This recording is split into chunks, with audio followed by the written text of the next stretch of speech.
we also go a little deeper in some of the value chains. So condiments and high specialty foods, cosmetics and natural ingredients, fruits, nuts, and vegetables, and to some extent then aquaculture, and also in South Africa, green technology, and in Lesotho, the mohair and wool sector. Because every product and every market that it goes to has different requirements that it has to meet in those markets. So we go a little deeper trying to help with things like Global Gap and other, ISO certifications and so on, to get exporters ready to meet the conditions that they meet in foreign markets. That we do make it as practical as possible, and we've got a school of export that we're doing digital online training with extremely good modules that we've developed with the International Trade Institute of Southern Africa. And this provides a lot of the theoretical knowledge that is necessary in as practical and as business-like a way as possible. But we recognize that does remain sort of still theoretical, no matter how practical it is. It does still remain theory. So we've started a round of further sessions, the first of them being this one today, where we thought it would be worthwhile to try to leverage on goodwill with some foreign buyers, to ask them if they would come online to speak from the horse's mouth, as I sometimes put it. You're not getting hearsay evidence. You're getting direct hints and tips, experience from people who are actually in the market, bringing produce from our region into the UK. Now, as I say, we focus on global markets, but we can't bring buyers from every market into this kind of thing. So we've got 3 buyers in the session today, covering the fruits, nuts, and vegetable sector, and import of those products into the United Kingdom. So we're very pleased to have them on board today, and we've been having some chats in advance, and I can assure you, just hearing from these people, the really, where the rubber hits the road issues that you need to think of and overcome, and to get their hints and tips and guidance and advice will be extremely valuable. Bernadette, thank you very much. I know I can carry on talking about the program and the ambitions we have to get exports going for hours, but that's just a quick overview. And let me hand it back to you, and let's start with the session with our buyers. Thanks, Bernadette. Thank you, Rob. And just before I hand over to the next speaker, I'd just like to encourage all participants really to access the tools available from Trade Forward Southern Africa. And even there's tools available that can assist you to identify suitable markets, and you could also see who your competitors are. And these tools are available at no cost. I really encourage all participants to access this. So I'd like to hand over to our first speaker, Mr. Herman Engelbrecht from Karsten Foods, Fruit Importers. Karsten UK is the Karsten's Group dedicated service provider in the United Kingdom. Its focus is to coordinate a seamless logistical operation to transport the fruit from where it is harvested in South Africa to their customer base throughout the UK.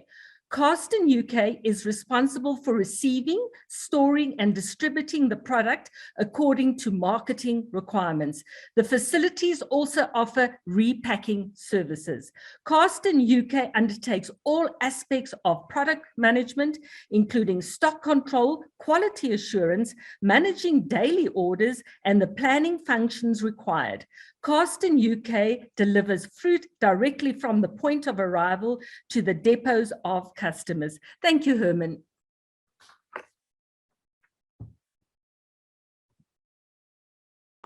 Unmuted. Thanks, Bernadette. If I can just kick off to say, Jörg, so the session today is referring to meeting the buyers.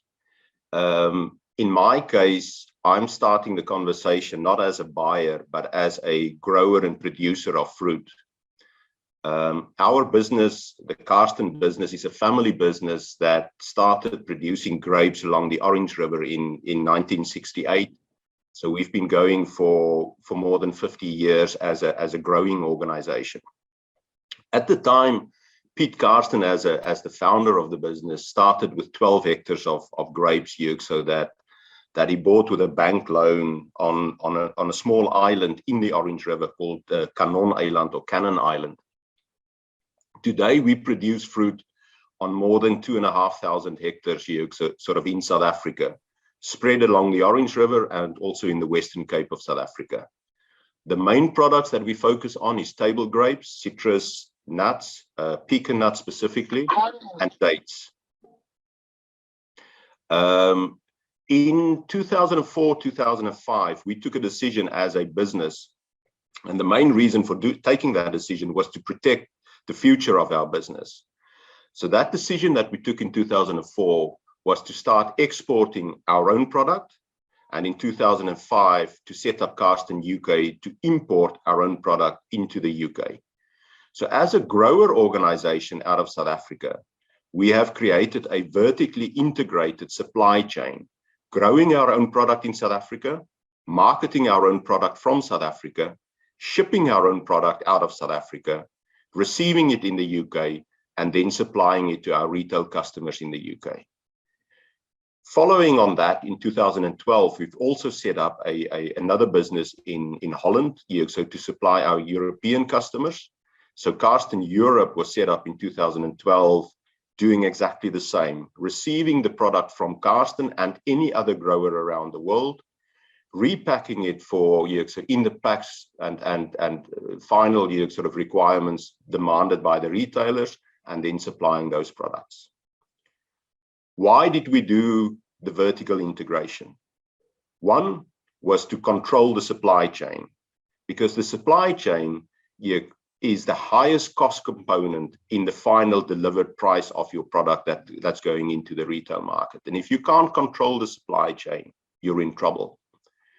And two, to protect the value of our own product, because we produce the product in South Africa. We ship it 10,000 miles so across the globe. The final destination is a retail customer in the UK or in Europe. If we cannot control the value of that product, we will lose money. And so we need to make sure that we control the supply chain and control the value of our product to ensure that we can get money back on farm at farm gate, so that we can replant, plant for next year, plant for the next 8 years, and keep our people in jobs. As an employer in South Africa, we employ 1,000 people full-time. During harvest season, we employ 6,000 to 7,000 people. They have families, so we need to protect our business as an agribusiness in South Africa, in Southern Africa, so that we can contribute to the economy of South Africa and Southern Africa through producing products for the export markets that is bringing foreign currency into the country. I've been living in the UK for the last 17 years, and I've been exposed to most of the UK retailers on a regular basis, similarly in Europe. The things that the UK retailers are looking for, so if you're a buyer in a retail business, you are looking for three things, and you are measured so against those three things. One is quality, the quality of the product that you supply. Two is availability, and that means that if you're getting issued a program for 5 weeks of the year, that you have product available to actually supply for those 5 weeks of the year. And the other one is price. So as a producer and as an exporter out of Southern Africa, so you need to ensure that you produce the right quality at the right time, at the right price, to be able to entice a retail buyer to look at you. And you need to do that better than the next guy, or you need to have a product that is specific for the market, which maybe somebody else don't have. I've spoken a lot. I can, as Robert has also said, so he can speak for hours, so I can do the same. But I think I'm going to leave it there for now, and then maybe so through Bernadette and Rob, so handle questions that might be coming my way.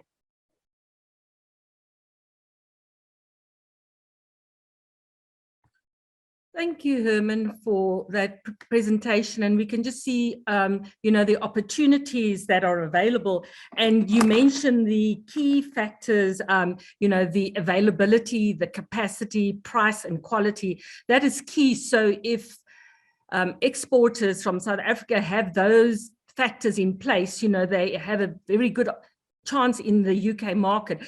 I'd just like to maybe one or two questions, what products are you most interested to find new foreign suppliers for? What volume annually, monthly? And you often travel to visit existing and new potential suppliers in Southern Africa at all? Yeah, so our business as the Karsten UK and Karsten Europe business, so we focus on two main products, which is table grapes and citrus. We can also handle apples and pears as an alternative product. But the key products that we are set up for handling, packing, storing is table grapes and citrus. We operate as a third-party service provider and not necessarily an importer. So we can store product for any supplier from around the world. We can repack product for any supplier, and we can supply that to any retail customer. So as long as we have a retail order for that specific product. Traveling, Sorry, you're on mute. Okay. Traveling to meet producers around the world, that's part of our business in so we've been doing it for over the last 17 years that I've been involved in the business. So if the right opportunity, the right product, so the future opportunity is there. Those are things that is part of the business that we do. Thank you, Herman. And I'll just another two questions and we'll go on. It's so interesting. Can you give an example of one poorly prepared approach you have had with a potential new supplier from? Bernadette, just explain that again. So if you had approach from a new supplier, a poor approach that you wouldn't consider their products. Look,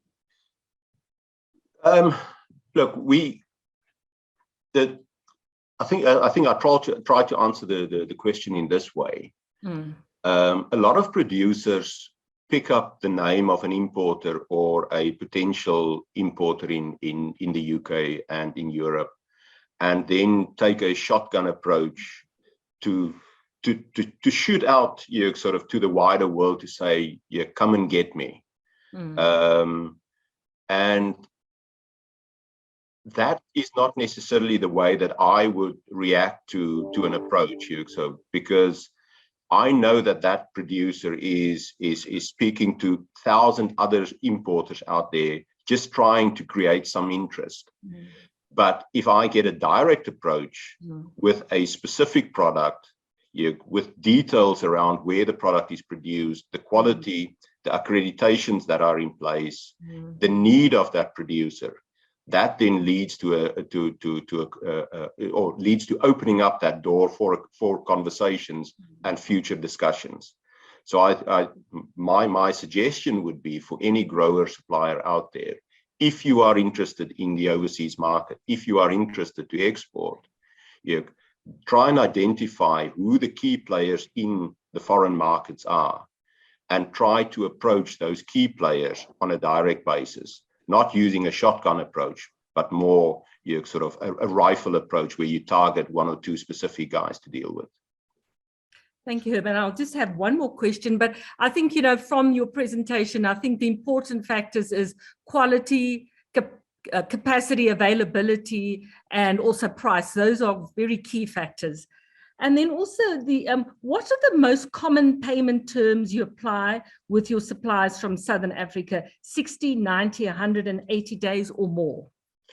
So look, the payment terms are always a very sensitive issue, and it's dictated by the retailers that we supply. Those payment terms can vary. So the best payment terms in the UK available to us at the moment is 28 days from invoicing. But 28 days from invoicing is 28 days from invoicing in the UK. So meaning that if you had your product shipped from South Africa and you produced it, you need to add another 30 days to that, so where you will potentially get your money. Because taking into account a 21 to 25 day shipping time, you need to add that to the 28 days. If you supply in Europe, the payment terms is a lot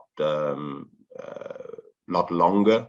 So in Europe, as an importer, we can wait up to 60 days for payment. And if you then add another 30 days to that, so out of South Africa, that can potentially be 90 days that you as a supplier will wait for your money. That is a big hurdle to overcome for producers that is looking at entering the export market, at any time, because you out of pocket, you've produced your product, you've probably spent 6 months to produce the product, you've harvested the product, and you need to wait another 3 or 4 months to get your money. So to be able to have enough working capital to survive that 6 month, 9 month period, that is a big hurdle to overcome. Especially for small producers, or producers that's just entering the market, and that capital funds is a key issue. So a lot of exporters out of the various countries and importers in the foreign destinations are looking to support suppliers in various ways. Some of that will be to make advance payments. Some of those advance payments will be just a component of the final price that you will get, just to ensure that you can pay your shipping costs. Because so in the current environment over the last 2 years, the shipping costs has gone through the roof. So in a lot of cases, shipping costs today are 3 times more expensive than what they were 2 years ago. A lot of that has been brought on by the 2-year COVID sort of pandemic that we've been operating under. And so over the last 3 months, so it's been exacerbated by the Russian invasion of Ukraine as well. So that's making shipping costs extremely expensive at the moment. And I think if the full payment could not be paid in advance, maybe to consider maybe a 50% payment and then the balance on receipt, that could be another option to consider.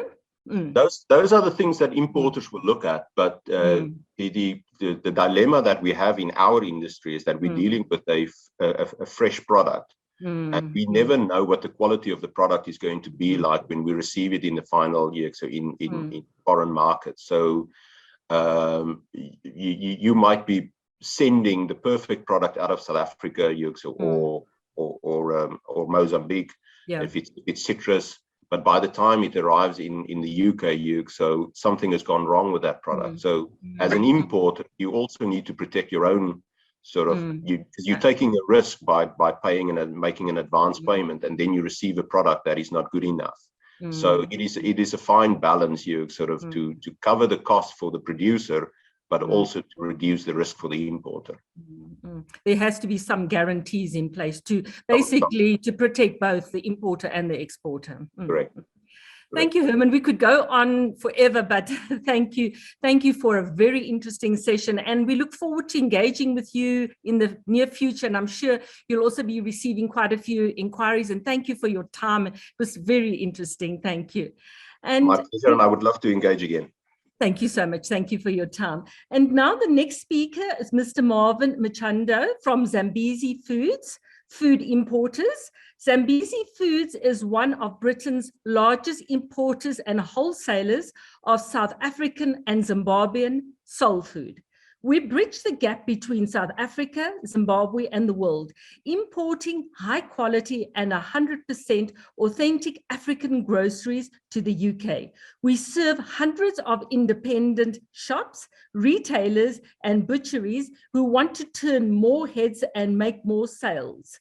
Zambezi Foods is proud to be a one-stop wholesaler for delicious South African and Zimbabwean groceries. Thank you so much, Marvin. Hello, can you see me okay? Yeah. I can't hear anything. Can you hear me? Yeah, we can hear see you, Marvin. We Great. hear you, Marvin. Yeah, We can see hear you. you, yes, yes. All right, thank you for that. Well, Zambezi Foods was established in 2003. We started basically as a simple retail shop, but we realized that there was demand for Southern African groceries. We had quite a large number of expatriates who were living in the United Kingdom. So we broadened and evolved into wholesale, importing high quality foods as per your introduction from South Africa and Zimbabwe. So what we basically do is we've got agents in Zimbabwe and South Africa. They basically consolidate products from various suppliers, containerize them, and from Zimbabwe we ship into Durban via road transport and ship via the sea to the United Kingdom. In South Africa, we consolidate in Pretoria. We've got an agent there. They consolidate all the products and containerize, ship via rail or road to Durban or Cape Town before before it sails via the sea. So, and we also do it via Cape Town. So we mainly stock branded products, alcohol beverages, alcohol and soft drink beverages, spices, seasonings, cereals, maize meal, agro products, biscuits, confectionery, health and beauty products, memorabilia, sauces, and so forth. Of late, with everybody, the whole market has been experiencing shortages. We have experienced shortages from suppliers not being able to produce enough product in time because we normally operate via a very, very tight schedule. And having said that, we also having shipping problems because there's not enough containers coming down to the region, so we can't containerize our stock to come back out here into the UK. Other challenges that we have with suppliers is, although we do have agents on the ground who try and source products for us, we particularly have there's great demand for agro products which are nutritional and healthy, and the world here in the UK is moving towards eating healthy, and agro products form a large part of the diet. So we've struggled with finding suppliers for peanuts, sugar beets, Yugo beans, millet flour, sorghum flour, even maize meal. To protect our market, to protect our market, we've gone into branding our own products to give us leverage over the market, but we struggle to find just these products that I've mentioned here for us to be able to do that. Like I said, there's huge demand. There's quite a lot of big population of South Africans and Zimbabweans living in the UK, and that connection, that food, the connection, the products that we bring, they bring that nostalgia, and also for the younger generation, that gives them a connection with South Africa and Zimbabwe. So it is really good to continue and maintain having these products here in the UK. So it's very, very brief. If you've got any questions, I'm happy to answer them. Thank you so much, Marvin. Thank you for a very interesting presentation. And we can see, especially over this last two and a half years, how everything, the focus has now been on healthy, nutritious products. And there's a really strong focus on that as well. And there's just a few questions I'd like to also just to host. Can you give an example of one very good approach that quickly made you want to buy from that supplier? Well, where we can buy directly, what the challenge that we have is most suppliers, because of the volume, the quantities that we bring into the UK, we can't approach them directly. So we've got agents locally that then buy local in certain products before they ship directly to us. But mainly the reason why we go to the suppliers is these are branded products that the customers have known through their lifetime. So like I said earlier, nostalgia. People come over and the stuff that they remember. I mean, I'll give you an example, like in terms of alcoholic beverages, you've got Castle and Black Label. So that sort of thing, if you've got a game or you know leisure time, these are the sort of things that you're drawn to because you've grown up with them and you feel more settled within the environment that you are with. A reminder of you know where you come from. So in terms of, we've really got no choice. We've got to go to the manufacturer who produces the exact brand that people are demanding within our market. But there are other products that we can't find. The agro products that I didn't mention, we're actually getting some of them from China, which is such a shame. They could come from South Africa, and they could have, you know, we could identify them as having come from that region, and they'll get a lot more support. So we have to go to the supplier purely for the fact that they produce the branded products that is in demand. Thank you. And you also find that people are just so brand conscious. There's a certain product they want and they're very conscious of brand. And then also, during your discussion as well, I think the importance as well of actually securing quite a few exporters from South Africa who could maybe consolidate a shipment, you know, and of well-known brands, but to maybe consolidate a shipment, you know, so there is opportunity for quite a few smaller exports as well. Oh yes, there is an opportunity for that to happen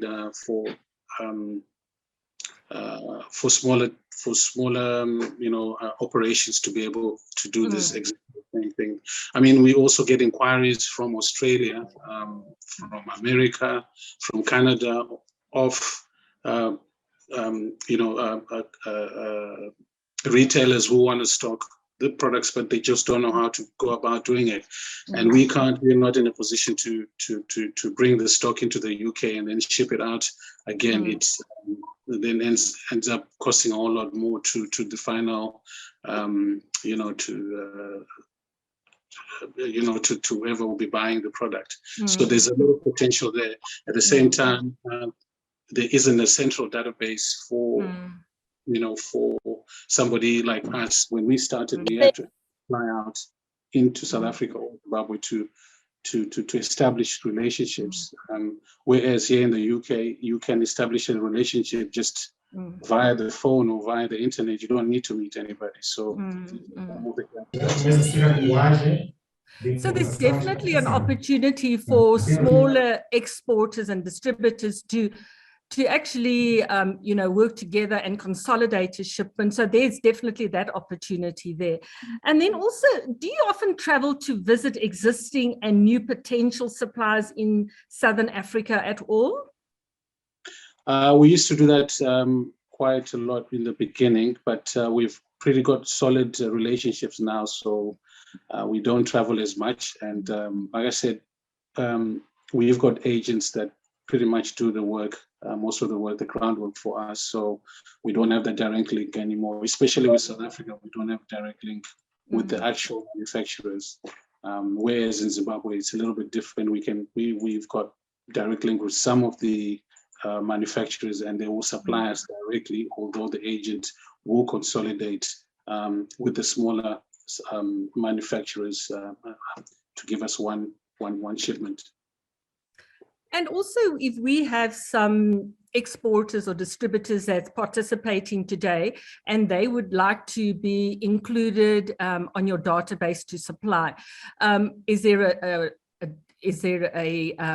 do they go into a certain website, or how do they what is the criteria and how do they actually register to supply? Well, they'll just need to get in touch with us in terms and with their proposal of what they supply, and if it fits with our market, then they would supply directly to our agent, who would give them details of the agent, and then they would consolidate it on our behalf. And then the criteria will also, you'll also let them know the criteria and what is the minimum quantities and the capacity. And so they will be made aware of that as well. Exactly, that's Okay. right. And then the other question, what are the two biggest problems, issues you experience with importing products from Southern African suppliers? What we normally get is the shelf life. Because they produce product for the local market, and it can be consumed within a specific time.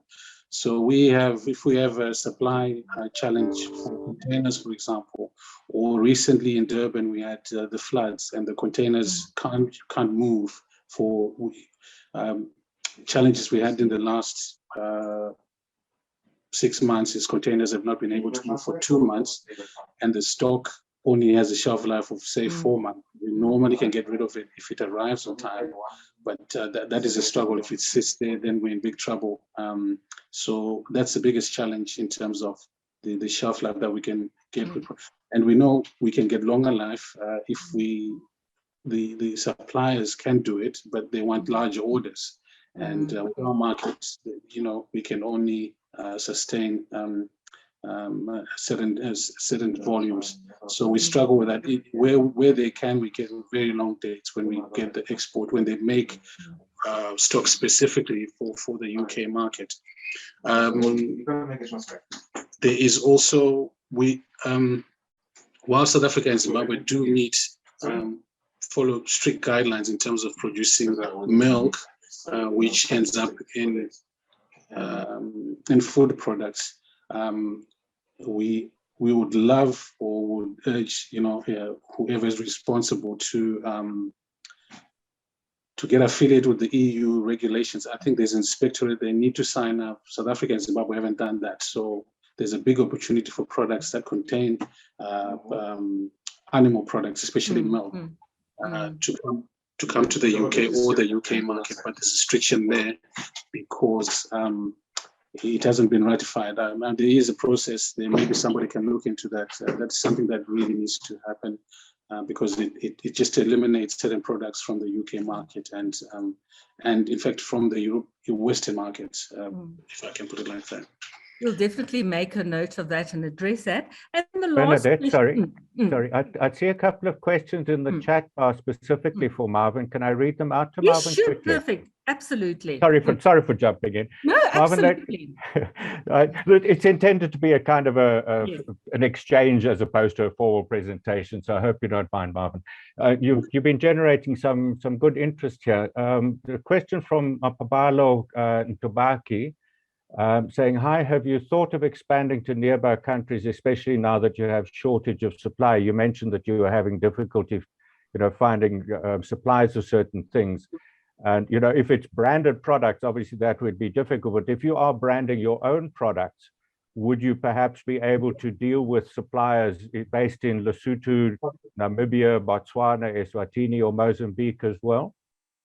Yes, we're open to that. The only issue is getting information. It's so difficult there's no central database. And sometimes, I'll tell you this, you send an email to a supplier and they don't respond. So that already, that's a very difficult relationship to already to begin with. So, when you're working within the UK, things are pretty efficient.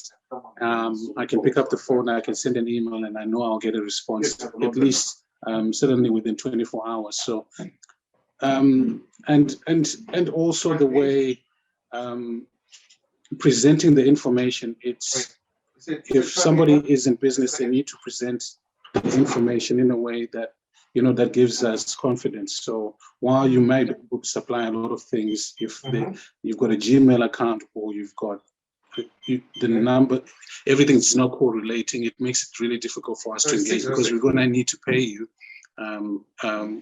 You probably won't be able to supply upfront. You would need payment. So these are some of the barriers. It needs to be some sort of way of giving us confidence in the business we're dealing with. But we are I mean, you've probably inadvertently flagged one of the key things that I've always said in discussions with suppliers, that before they connect with a buyer, they must be ready to respond to all communications rapidly, accurately, and confidently, or sort of with correct information. You've just voiced one of the commonest problems that buyers complain about, that you need responsiveness quickly and effectively. There's another question also from Mapabalo. What made you choose certain products? Are you willing to tap into other products in the near future? And may you also give which of those products you buy from China due to unavailability here in South Africa? That gives people leads to production substitution that they could consider. So what made you choose certain products, and particularly which ones are you getting from China that you would rather source down from this region? Okay, so with peanuts, for example, peanuts, sugar beans, and yogurt beans, it's such a shame that we can't get consistent supply from the region. We normally find with peanuts they need to follow stringent production and quality checks. So I don't know if you're aware of aflatoxins and that so forth. They do get checked. While the levels are, I think they're a little bit higher, or they're allowed to be higher in Southern Africa, or in Africa, they're quite strict with them here in the UK. So we would need to ensure that the quality is consistent with the regulations, and not have to throw away stock because it is checked on arrival. In terms of other products, unfortunately, most of them are branded, but if there's good substitution that we know works and is cheaper, or within reason, then we could try it. But mainly it's branded products. If it's substitution, then we would want it branded in our own name.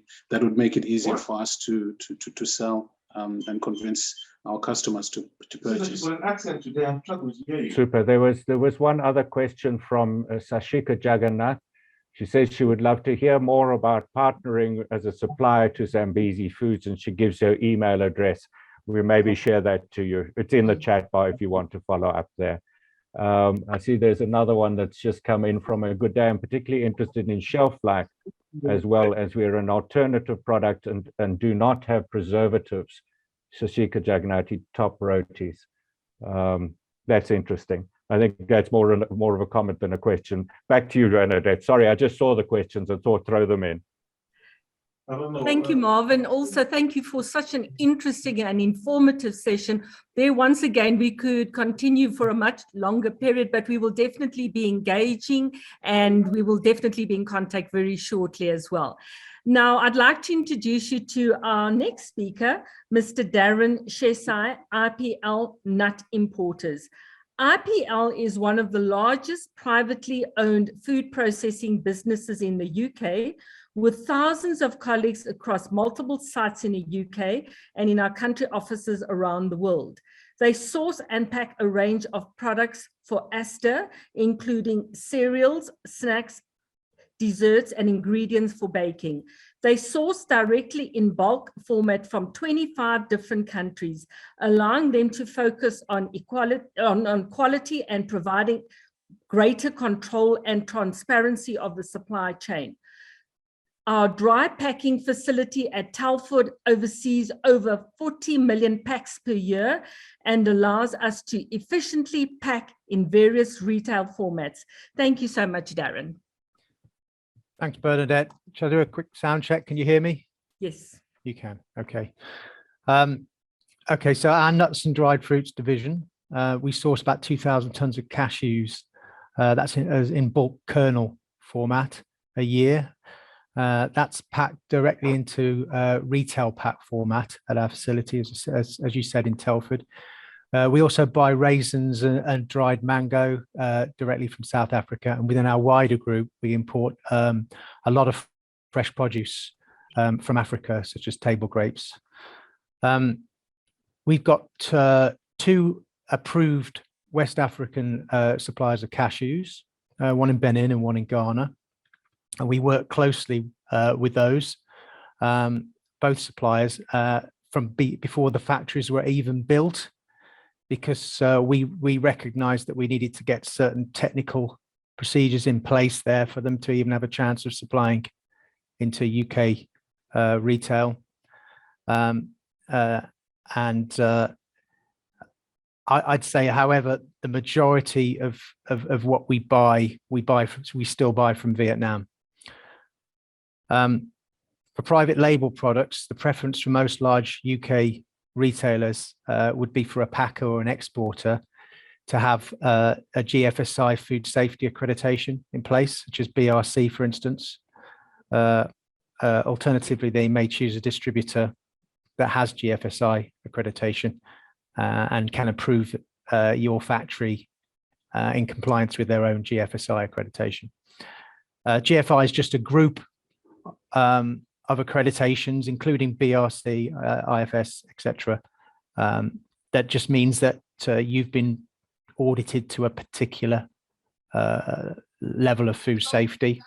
That's accepted across, most retailers in the world, and it's a step above a simple HACCP process, which is that used to be the blue chip, but it's now HACCP is. We're looking for people beyond having a simple HACCP food safety process in place. This applies less to exporters of your own branded products. So if you're supplying it through an agent, for instance. However, if as a retailer, we were a direct importer, therefore we're the importer of record in the UK, there will be far more scrutiny on you as opposed to if you were putting it through an agent or a distributor, where the onus is on them to make sure all of those boxes are ticked. We've seen growth in our sector as the UK market turns to healthy plant protein based foods, along with the growth of veganism. But if I just going back to cashews, the majority of the world's cashews are grown in Africa, but only a small percentage is processed there. Probably many of you are aware of that. I've worked in projects over the last decade to redress that balance, including with colleagues I've had in Walmart. My frustration has been that there is an efficiency gap between the African and the Vietnamese processors, which has a negative impact on price and also on quality on occasion. So, I would set myself targets to try and increase the percentage of cashews that I was buying from Africa. And, that's still a major aim of mine, particularly, but initially, maybe naively, I thought the fact that Vietnamese cashew processors are using a lot of African kernel, raw material, RCN, in-shell cashews. They're using a lot of in-shell cashews, so they're exporting them from Africa. Then they're doing the bit that makes the money, processing them, and then they're sending to the UK. And I'm thinking, if you cut out that arm of going across to Vietnam and then into Europe, it's going to save. It's going to give a price advantage as well as a quality advantage, because there's less transit time for that raw material, so quality suffers when stuff's on the water for a long period of time. So that's not necessarily proved to be the case because of this inefficiency gap that I pointed out. So I think that's it really. So I'm open to any questions. Bernadette. Thank you, Darren, for that very interesting presentation. And also very interesting, you mentioned about the cashew nuts as well. When I was quite a while ago in Mozambique, I actually saw saw how the cashew nuts actually, from the trees, and that process, if that could all be done in South Africa or, in the region, it would actually it would actually be so beneficial for the continent, you know, so really to encourage that. Just some questions. Do you use specific Incoterm delivery terms like FOB, CIF, DDP, or CIP? Yes, so we would use FOB terms, and our typical way of trading would be FOB. So we're responsible for all of the freight, the shipping, using our own shipping contract. We'd advise the supplier. We'd give the supplier our shipping contract numbers. They would then, when the goods are ready, they'd contact the shipping line who'd provide the container for stuffing, and it's our responsibility. So the point that we take on, not so much ownership, but the receipt of the goods is an origin port, and then that would also be the point that our payment terms would start. So the origin collection, you've got would generate a bill of lading. So you have a date, the invoice date would match the bill of lading, and then we would have a certain number of days agreed payment for us to settle payment on that. That's that typical way of working.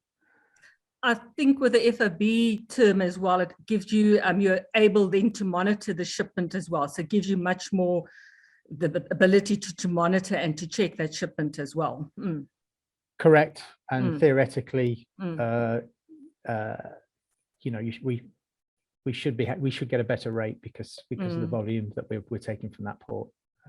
So it should have a commercial benefit, but also, like you say, a traceability benefit as well. Absolutely.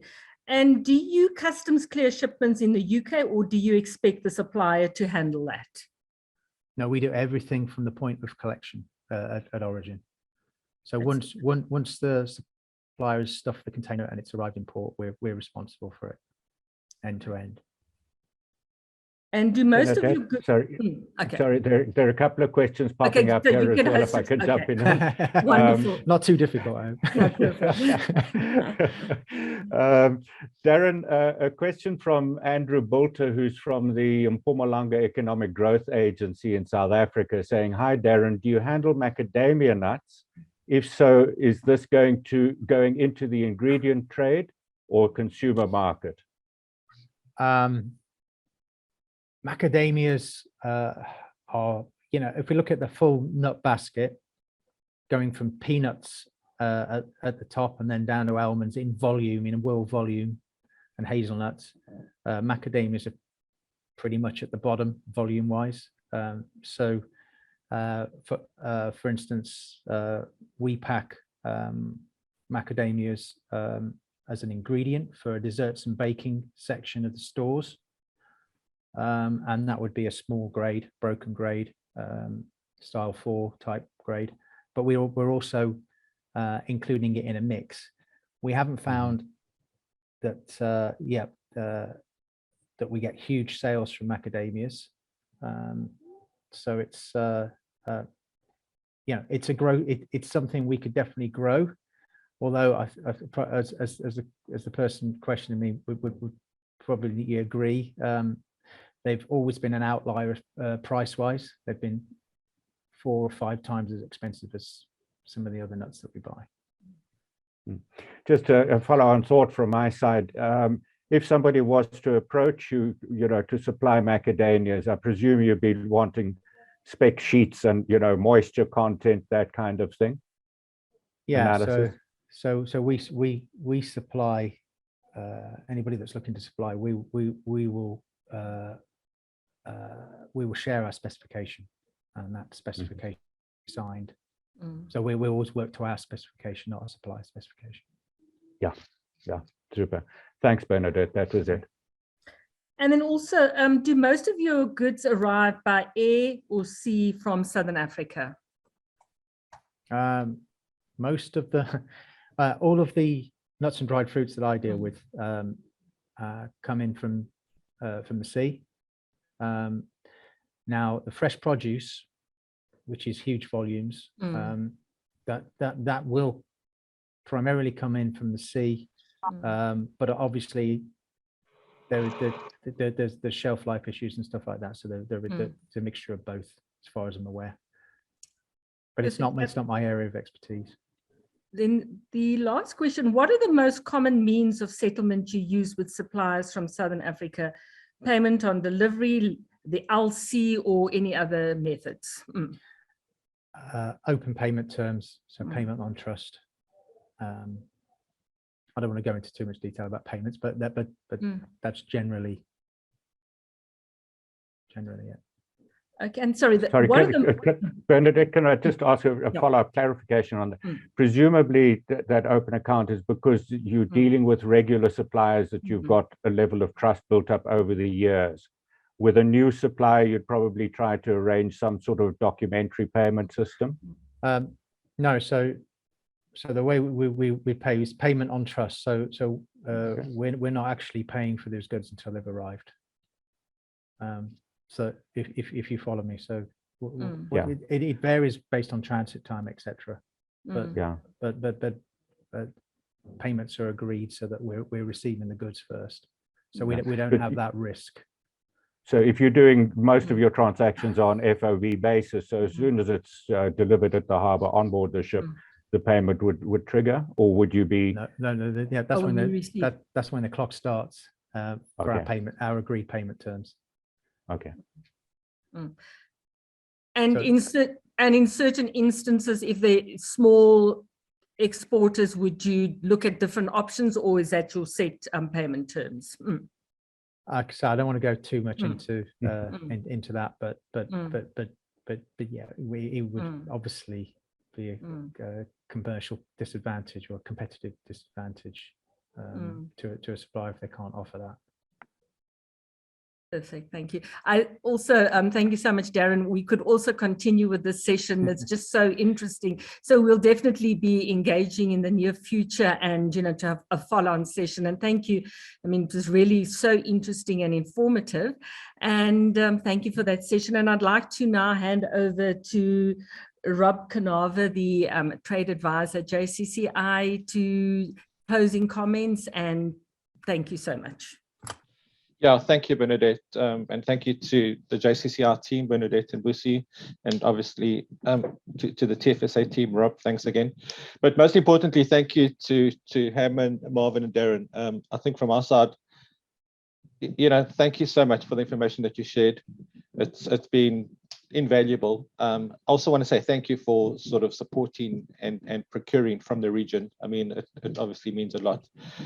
But I think just maybe a comment that I want to make is that all three businesses have been around for more than 20 years. So, you've all been in the game, and I think that's what's important for companies to realize. I mean, doing businesses is sort of what we've been saying is not a short-term game. I mean, and working with companies like yours, I mean, you've been around for a long time. So I think you also want to build up that trust, as you were saying. There's too many points to sort of summarize, so I'm not going to do that. But maybe just a key thing to mention is that obviously a big thank you again. Hopefully we'll all keep in touch. There's a big drive, especially on the nut side. I mean, and cashews, we've touched on it in a big way. We've looked at the stuff that's going out of Mozambique and it's going to Vietnam, and then majority of the stuff that's coming into the UK is coming from Vietnam. But South Africa's in the same position with our macadamias. We thought we were going direct, but we're also in the same boat. So it will be great to continue to grow businesses in the region. Hopefully we will keep in touch, and we obviously want we really appreciate your time today. So I think on behalf of all of us, thank you very much, and again, thanks Bernadette and everyone else. Thank you. Super. Thanks, Rob. Thanks, Bernadette. Thank you very much to Herman, as well as to Marvin and to Darren. Much appreciated that you spared the time for the suppliers on the webinar. Thanks, Rob. Thanks everyone.